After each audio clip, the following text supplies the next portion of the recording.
Halo Bunda-Bunda. Halo Bunda. Apa kabar hari ini? Semoga sehat ya. Ya Bunda, baik Bunda. Oke. Sehat Bunda. Oke, semuanya sudah hadir ya hari ini. Saya lihat, wah terima kasih banyak ya. Oke, kita mulai saja ya kegiatan kita pada hari ini. Om Swastiastu. Swastiastu. Assalamualaikum warahmatullahi wabarakatuh. Salam sejahtera bagi kita semua. Shalom. Salam kebajikan. Namo Buddhaya. Bunda-bunda sekalian, pertama-tama saya mengucapkan terima kasih kepada bunda-bunda yang sudah hadir pada hari ini lewat acara Zoom. Kita tahu bersama bahwa kehadiran kita hari ini tidak mungkin karena karena anugerahnya Tuhan kita bisa berkumpul bersama-sama di tempat ini. Oleh karena itu kita mengawalinya dulu dengan doa ya Bunda. Oke, siapa yang kira-kira mau membantu saya memimpin doa? Dipersilakan Bunda. Ya Bunda, saya akan bantu untuk doanya Bunda. Oke, terima kasih Bunda, Kadek. Oke, kita mulai ya Bunda dengan menundukkan kepala sejenak. Ya Tuhan, puji dan syukur kami ucapkan kepadamu ya Tuhan, atas berkat dan kasih-Mu yang senantiasa menyertai kami, sehingga kami dapat berkumpul bersama.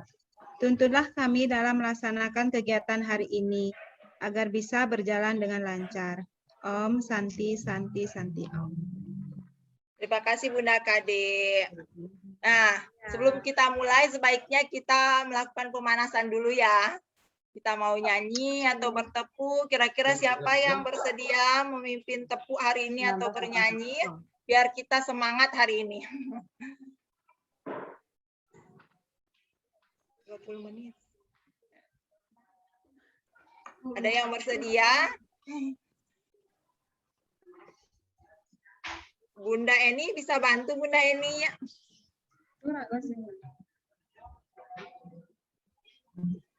Siap Bunda Susan. Oke. Kita nyanyi lagunya yang gampang-gampang saja ya. Oke Bunda, siap. Iya. Biar lagunya di sini senang, di sana senang. Biar tambah senang terus. Oke. Ya, kita mulai ya.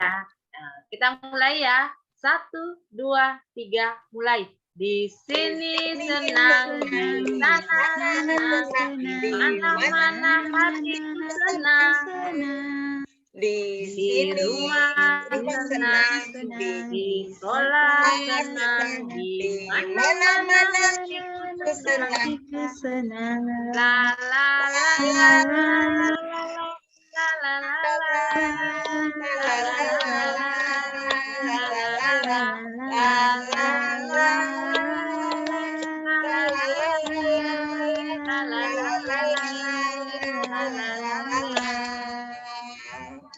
Oke, terima kasih ya, Bunda. Bunda, ya. Oke, baik Bunda. Sekarang saya akan masuk pada materi hari ini. Saya izin share dulu ya.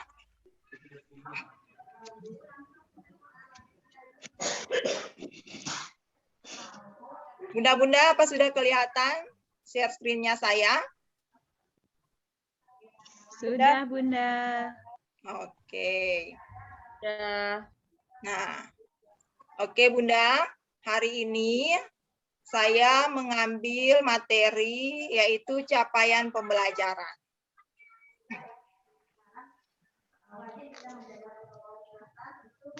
Saya lanjut ya.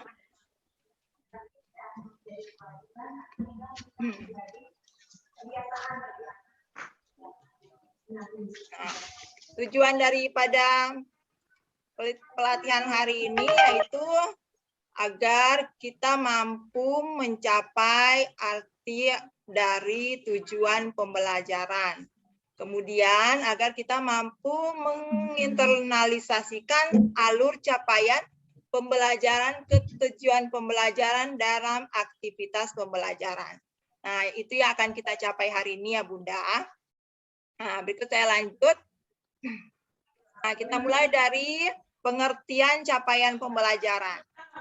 Nah, arti dari capaian pembelajaran itu yaitu untuk membantu pelajar Indonesia agar memiliki jiwa Pancasila dan memiliki keterampilan abad 21.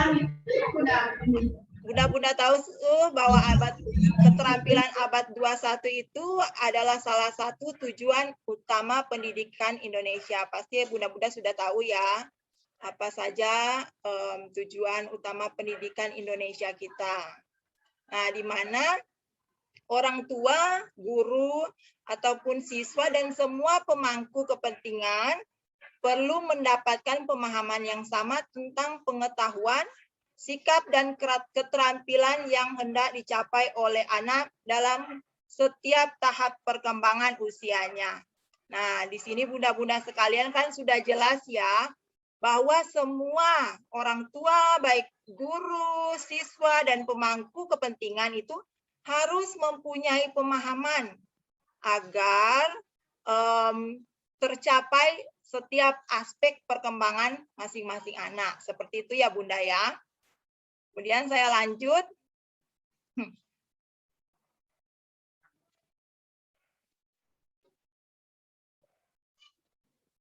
Sebentar ya.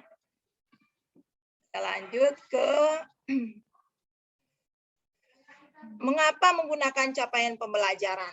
Nah, kenapa ya kita harus menggunakan capaian pembelajaran?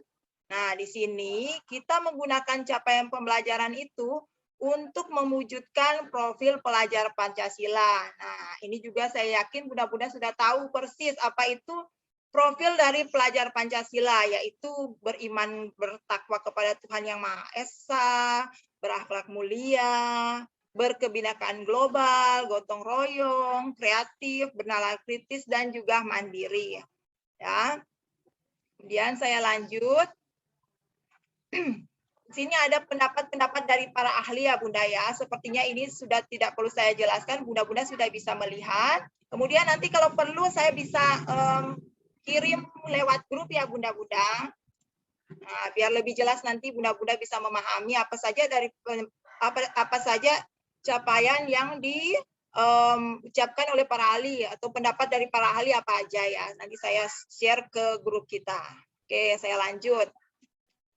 Nah, apa itu capaian-capaian pelajaran? Nah, ini secara sederhana ya, capaian bisa didefinisikan sebagai kompetensi pembelajaran yang harus dicapai peserta didik pada setiap tahap perkembangan peserta didik untuk setiap mata pelajaran pada satuan pendidikan dasar dan pendidikan menengah. Nah, capaian pembelajaran membuat sekumpulan kompetensi dan lingkup materi yang disusun secara kompresif dalam bentuk narasi. Nah, seperti itu ya Bunda ya. Saya lanjut ya Bunda.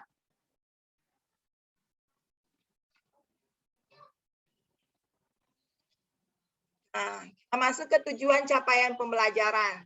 Di sini tujuan capaian pembelajaran yaitu memberikan arah yang sesuai dengan usia perkembangan anak. Nah, meliputi nilai agama, fisik motorik, emosional, bahasa, dan kognitif. Nah, pasti bunda-bunda juga sudah tahu apa saja aspek yang meliputi perkembangan anak. Pasti juga bunda-bunda sudah selalu mengaplikasikan setiap aspek ini pada kegiatan-kegiatan yang bunda-bunda lakukan di sekolah. Ya, seperti itu ya Bunda ya.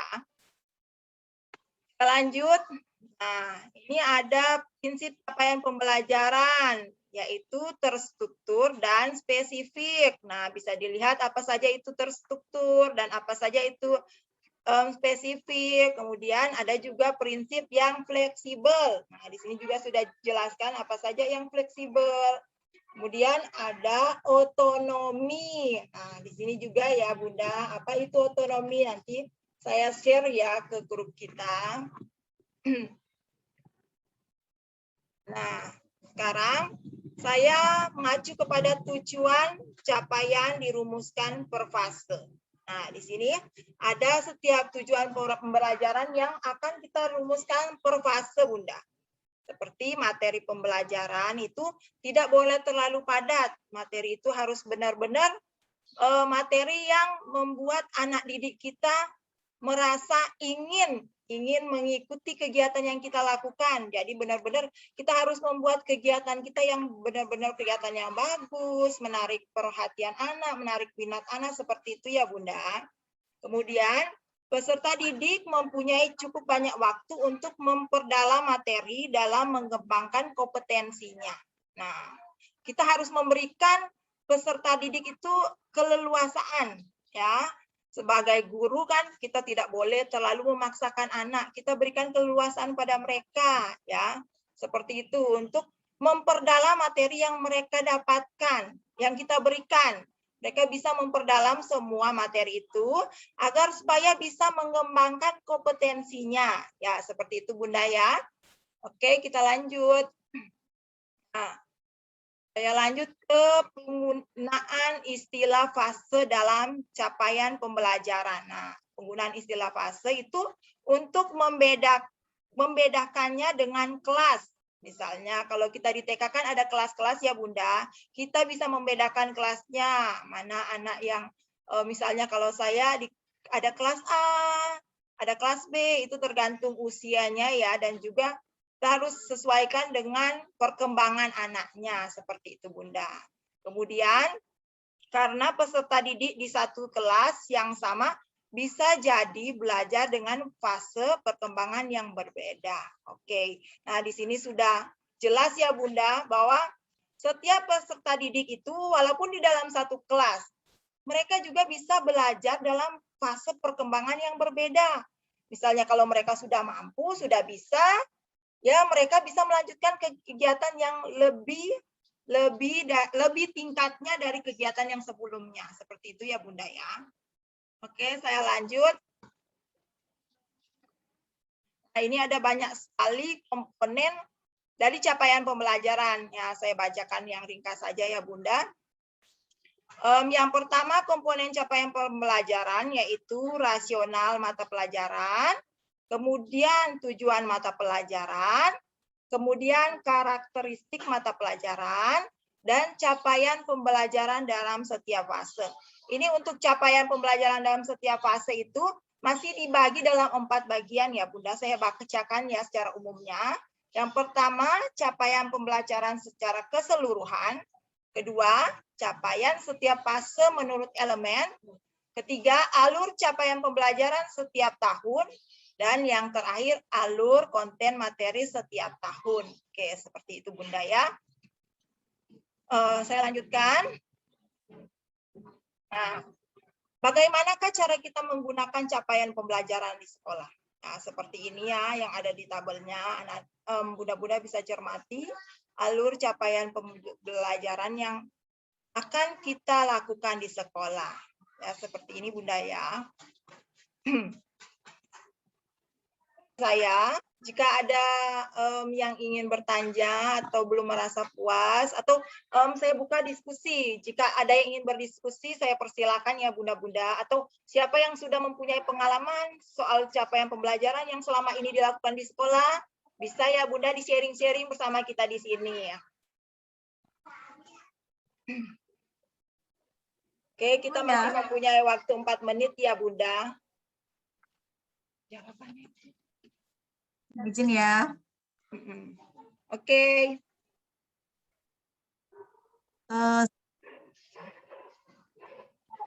Dilakukan itu apabila sebenarnya tindakan pembelajaran Bunda. Bagaimana ya langkah-langkah yang harus dicapai? Oke Bunda Titin, ada gangguan. Saya bisa mohon untuk Bunda mengulangi pertanyaannya. Dilakukan oleh guru untuk mencapai. Oke, sebagai guru untuk mencapai tujuan pembelajaran. Oke, nah pembelajaran itu konsepnya ya seperti itu ya. Ingat dengan baik konsepnya itu lebih dahulu ya.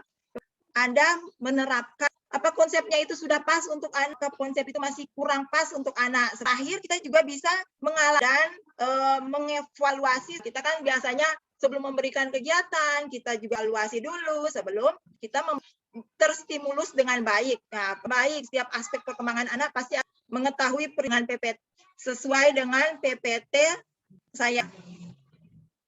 Bagaimana sudah bisa? Tapi dipersilakan karena kita masih mempunyai sedikit waktu. Ada yang mau? Kalau Tidak, saya Bunda, sudah cukup. Bunda. Cukup, Saya Bunda. sudah cukup, Bunda. Oke. Terima kasih. Makasih ya Bunda-bunda. Saya sudah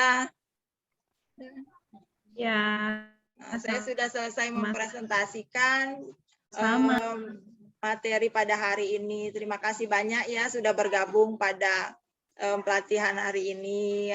Terima kasih Bunda. Semangat buat kita semua.